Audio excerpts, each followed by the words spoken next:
mežā uzgāja kaut kādu veidojumu. Nevar saprast, kas tas ir.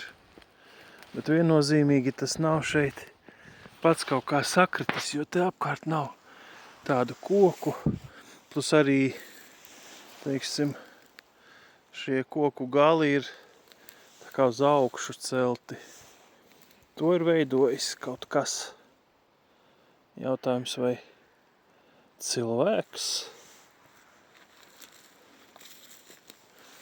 Varbūt kāds sniega cilvēks. Tas ir nedaudz tā kā biedējoši. Iesim prom no šīs mistiskās vietas labāk ātrāk.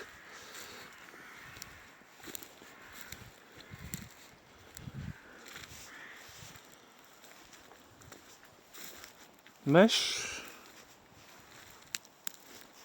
Tas ir noslēpums.